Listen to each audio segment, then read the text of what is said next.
Hi, this is Anita from the Global Trade Gal. If you're in the global trade, you could deal in all different aspects of the global trade itself. But one part that most companies need to deal with is basically the creating part or the design part. Today I want to talk a little bit about design. For my company Mondoro, where we do home decor and home furniture, we basically say that we create, develop, and manufacture home decor with a social conscious. So this is something that I sort of understand. It's sort of in my wheelhouse. So excuse me if it's not quite in yours, but this is something which I sort of myself understand. I want to in particular talk a little bit about interior design. And because there's a lot of aspects of interior design which have to go into design itself. I've worked a lot with many different types of designers over the years. And the thing that I've come to understand is good design is what sells. Good design is what somebody likes. And that's really true whether it's interior design or it's any type of design. It's what somebody likes and somebody wants to buy or somebody wants to have in their house. So to say that there's just only one good design or one bad design, in fact, you can go and you can look at the fashion week in New York City where all the high fashion is. And recently, the other day, I watched a video on what were all the patterns and trends from the fashion week. And it was the whole gamut, the whole spectrum. Some of the stuff I liked, some of it's just like, wow, who thought that up? They must have been drunk or something. There's just such a spectrum of everything, but yet it's, some people love it, some people hate it. That's really what design is about, or good product is about. It's about something that somebody wants to buy. So, interior design or design is more than just making a space or more a product or something look beautiful. It's about creativity. It's about science. It's about blending everything together. And it's about making a place overall be something, or a product be something that somebody wants to buy, or a space or a place where somebody wants to be able to live. When we think about design, or specifically something like, maybe interior design, our minds, we might think of lavish homes or posh, commercial spaces seen in magazines. But really, design is everywhere. Design's in all aspects of our life, from the clothes that we wear to the cup that you buy, to even like the paper plate you might go buy at the store. Design is all around us. Design's everywhere. The next time you're in a store and you're standing in an aisle, you might ask yourself, why is it that item appeals to me versus this item? I mean, I do that sometimes where it's just like I see something like, wow, I need that.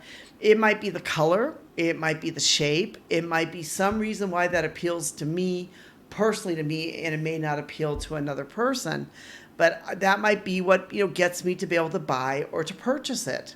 Good design is all about, it's about balance, about color, it's about texture, it's about function, it's about form. It's about basically all these different things that you need to know and to be able to understand.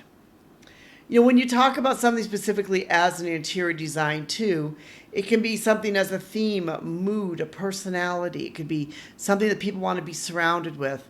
This is reasons why, stores and other things, they spend, so much time looking at the interior and the design of the store, the lighting of the store, to get you in the right mood for you as the shopper to want to be able to go in there.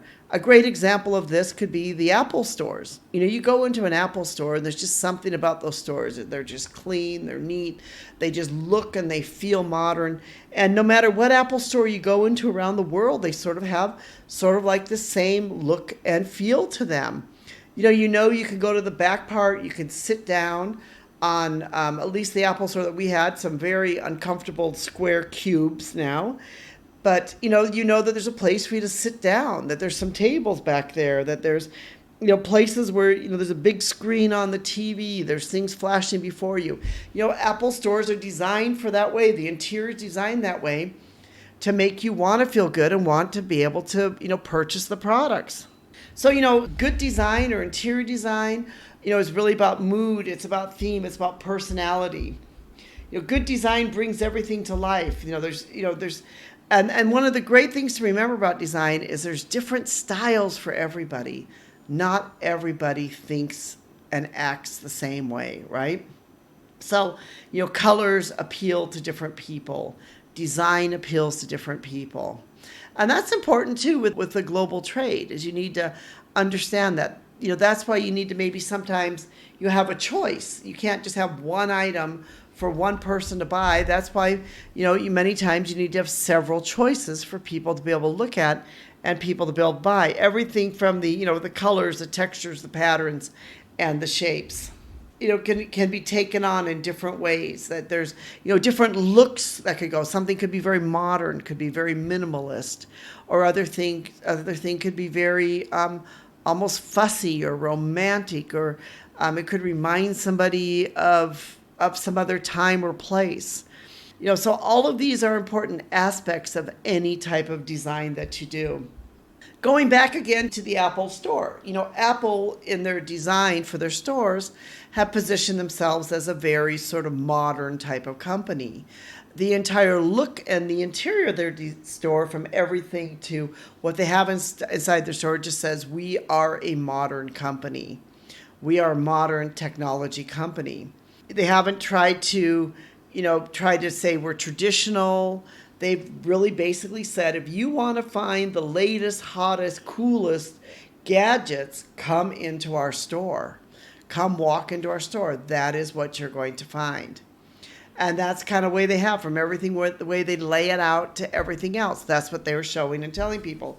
So you can see kind of how there's mergence between what you design in the products and what exactly the interior design is. They need to be able to go hand in hand. And I mention Apple because I think Apple is one of the stores that really does this really, really well. That they really understand the interior matching their product and what they're trying to sell. Those stores just feel hip. They just feel like there's technology everywhere, and it just feels like, the kind of place where you want to go to see the latest gadgets. They do a really great job on that. So that's why, interior and design, can really go hand in hand. I guess the main thing to remember in all of this, when you're looking at products, you're looking at other things for design, there really is no right or wrong when it comes to design. Design is what you're able to use to sell. So, a lot of times people say, well, is this the right design or the wrong design? It's a matter of what you are able to sell and what your customers want. And what your customers want may not be what your competitors' customers want. They can be completely different. It's okay. So that you can be able to get that to them for exactly what your customer wants. And that's what it really comes down to, is to be able to understand that. We've written here a blog post that it's quite a long blog post and goes in quite a bit about interior design. But if you're interested in this, is quite interesting. There's a lot of insights into this, and different definitions of different types of design. And the reason why I mentioned this is this may give you some ideas for your own design, for your own type of product design that you're doing. And design is very much a part of the global trade. That design is something that every single company, no matter what you're selling, needs to look at and say, what is the design of my product? So design is everywhere around us, whether it's the t-shirt, to the shoes, to the home decor, to the lamp, to the mirror, to essentially to whatever product you're deciding that you want to, you want to be able to purchase. Design is an aspect of that. So we've written a blog post in our blog, which is called Unveiling Interior Design, Insightful Definitions. We'll put a link in the description. If you get a chance, check it out. You might get some unique ideas there. We like to thank you for listening. We really appreciate you being part of our community and listening to us. We like to thank you because we know without you, our listeners, this would not be possible.